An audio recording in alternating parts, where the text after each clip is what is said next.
What you got?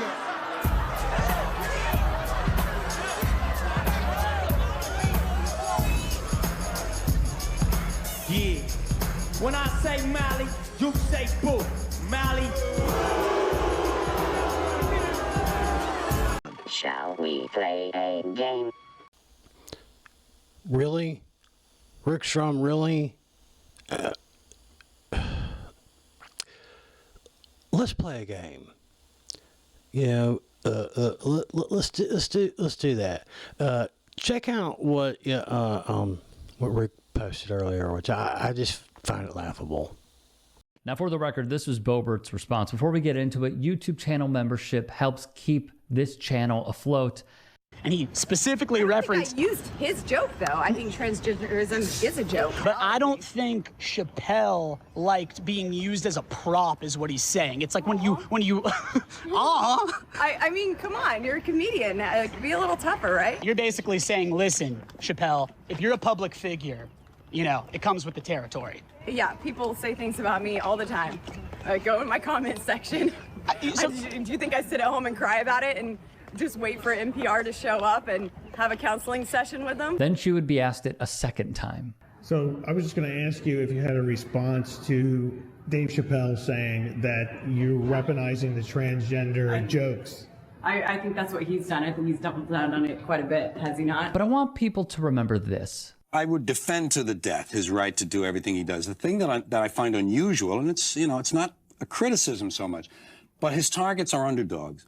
And comedy traditionally has picked on people in power, people who abuse their power. Women and gays and immigrants are kind of, to my way of thinking, underdogs. So, you know, I mean, obviously he should do what he wants. Well, he's appealing, I think he's appealing largely. I think his core audience are young white males who are threatened by these groups. I think a lot of these guys aren't sure of their manhood because that's a problem when you're going in through adolescence.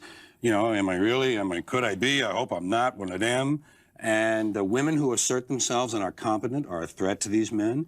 And so are immigrants in terms of jobs and the so that's why we as an audience then will laugh. You say we. I don't think you're. I know. But I think you're collective we. I think that's what is at the core of that experience that takes place in these arenas is a certain you know a sharing of anger and rage at these targets. George Carlin in 1990 appeared on the Larry King program via CNN, and he spoke out against fellow comedian Andrew Dice Clay. Some people you just can't learn right. Okay, so you're putting Carlin down, right? Okay, well, here's the thing. I'm going to call that bet, and I'm going to raise you Carlin. There's a different group to get pissed off at you in this country for everything you're not supposed to say. Can't say fruit, can't say faggot, can't say queer, can't say Nancy boy, can't say pansy. Can't say nigger, boogie, jig, jigaboo, skinhead, jungle bunny, mooly, moulignon, or schwarzer. Can't say yid, heeb, zeeb, kike, maki, dago, guinea, wop, ginzo, greaser, greaseball, spick, beaner, oye, tiger, PR, mick, donkey, turkey, limey, frog, squarehead, kraut, jerry, hun, chink, jap, nip, slope, slopehead, zip, zipperhead, gook. There is absolutely nothing wrong.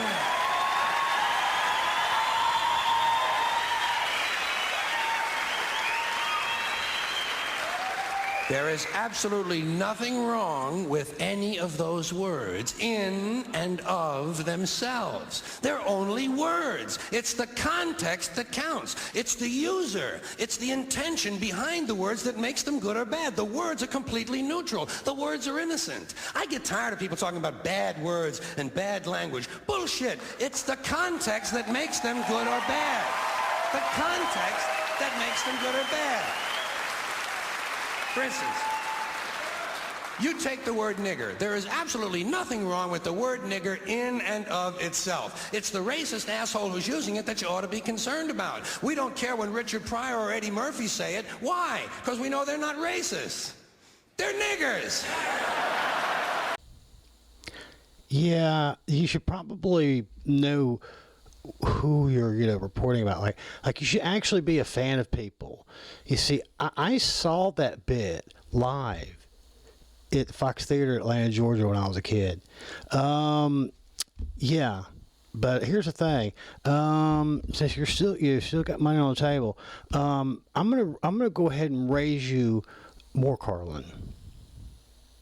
Our thoughts and ideas can only be as good as the quality of our language. So maybe some of this patriarchal shit ought to go away. I think spokesman ought to be spokesperson. I think chairman ought to be chairperson. I think mankind ought to be humankind. But they take it too far. They take themselves too seriously. They exaggerate. They want me to call that thing in the street a person-hole cover. I think that's taking it a little bit too far. What would you call a ladies' man? A person's person? That would make a he-man an it person. Little kids would be afraid of the boogie person. They'd look up in the sky and see the person in the moon. Guys would say, come back here and fight like a person, and we'd all sing for It's a Jolly Good Person. That's the kind of thing you would hear on Late Night with David Letterperson. You know what I mean? So,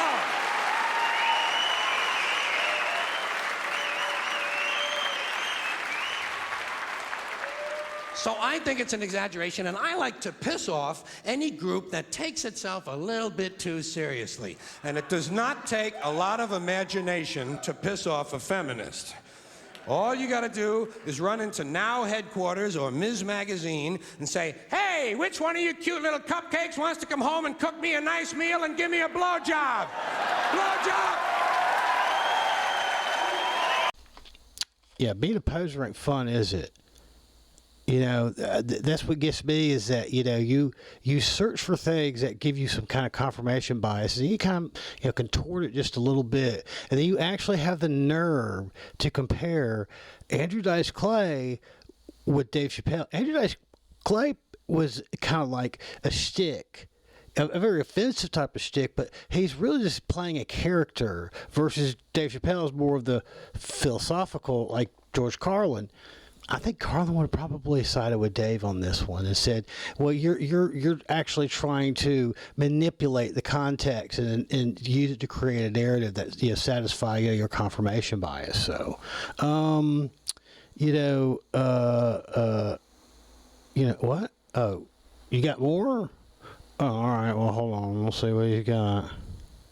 There's another wrinkle that stood out to me personally. When First Avenue, a club in Minneapolis, canceled Chappelle's show over the backlash, vowing to keep the venue a safe space, the comedian replied, quote, I guess apparently they had made a pledge to the public at large that they would make their club a safe space for all people and that they would ban anything they deem transphobic, he would say on the Midnight Miracle podcast. This is a wild stance for an artistic venue to take, especially one that's historically a punk rock venue. Now, this shows me a lot because I went outside of Riot Fest, a rock, mainly punk festival in Chicago, and asked attendees, is punk political? Yes, punk is political. It started as a cultural movement, and honestly, everything that punk stands for is very much in politics and, you know, treating everybody with kindness. Punk is political because we're not afraid to speak our minds and speak up for what is wrong. Punk is inherently political. How come?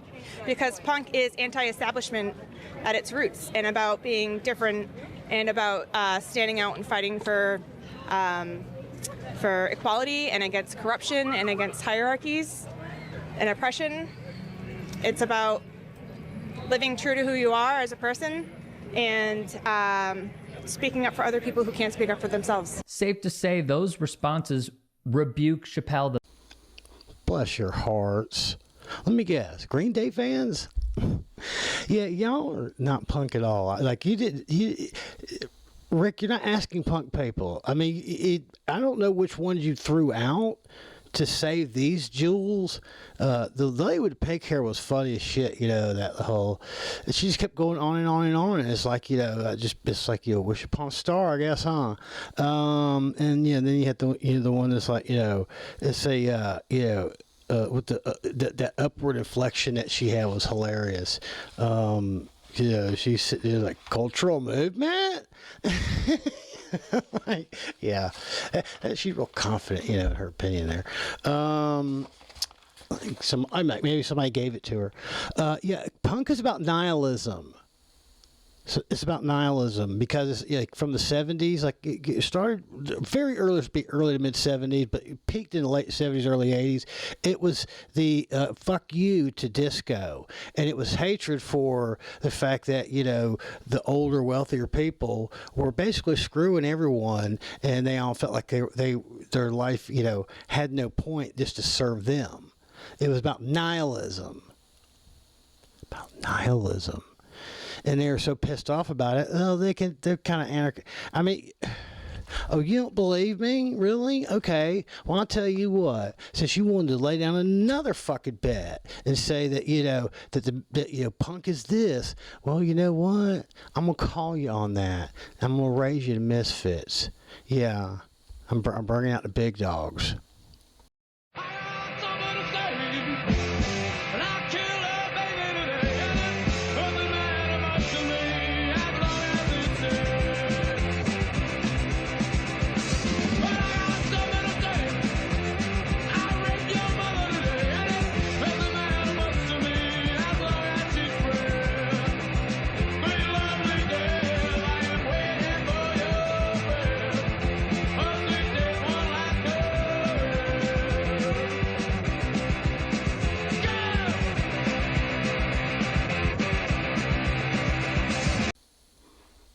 What do you think? It's one of my favorites. Well, here's the thing. I'm going to raise you again because there's more. Come on.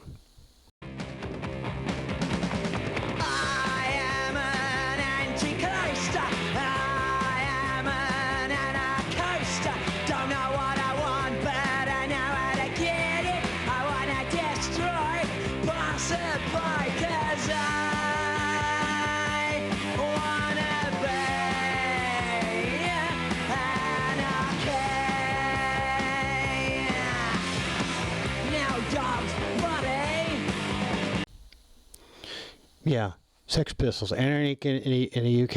Yeah, it's about anarchy. It's about nihilism. We got this too.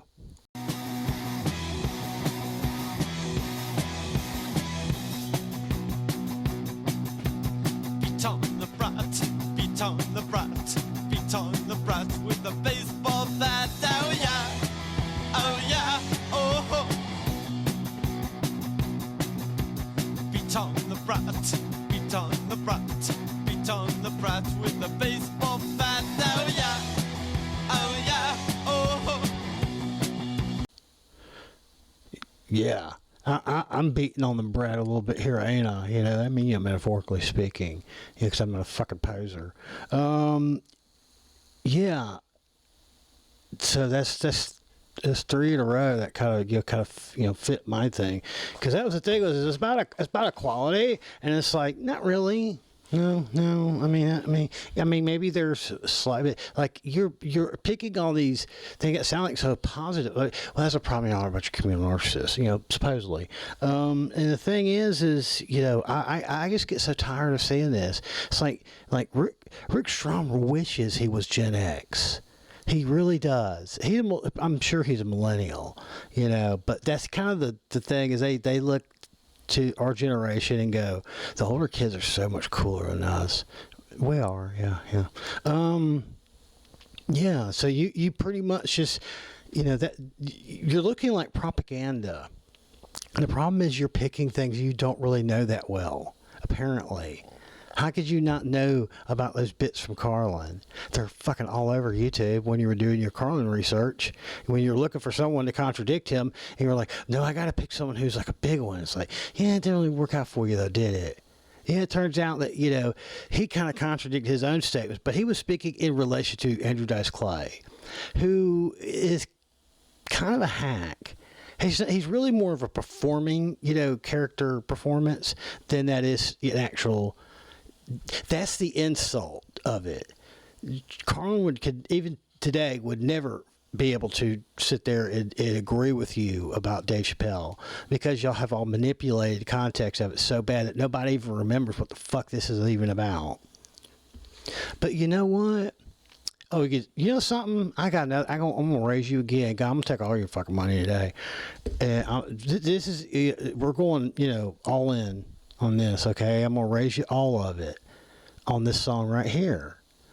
This is, this is a punk song, but it's personal. This one just for you. The whole world changes because everything I say is everything you've ever wanted to hear. So you drop your defenses and you drop all your fears. And you're so busy feeling good that you never question why things are going so well. You want to know why? 'Cause I'm a liar. Yeah, I'm a liar. I'll tear your mind out. I'll burn your soul. I'll turn you into me. I'll turn you into me. 'Cause I'm a liar, a liar, a liar, a liar. Yeah, how'd you like that? You like that? Yeah. I mean, that counts because, Henry Rollins was the vocalist for, that's how he got started, he was a guy who, a long time, vocalist for the Dead Kennedys, who were a, hardcore punk band, so yeah, that counts. It just fits for you perfectly, but, I just wish that I just wish you fucking posers will pull your heads out of your own ass and just learn how to make your own era, your own generation cool in some way. Stop stealing from people from our generation, and then what you do is then you use it as a propaganda tactic, and then you ruin its legacy. Like, you just ruined the legacy of Carlin, saying that Carlin would have totally stood against, Dave Chappelle and his, blown way out of proportion, issue with the trans community. Has he said things that were bad? Yeah. Did you say what the fuck Carlin said? That's actually a lot worse. I mean, if you're just not gonna, know context, it is. So, yeah. Fucking loser. Oh, God almighty, pathetic motherfucker. Just knock it off. Say hi to your mom and them for me. We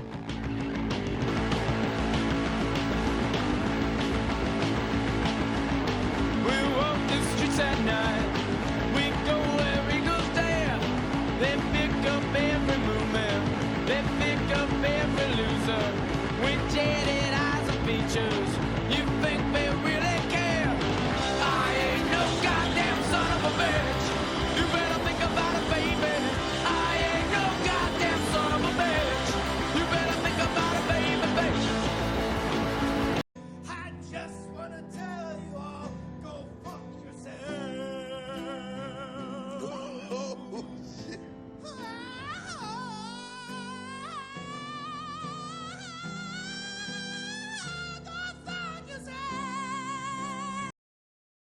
Say that today I do not freebase cocaine.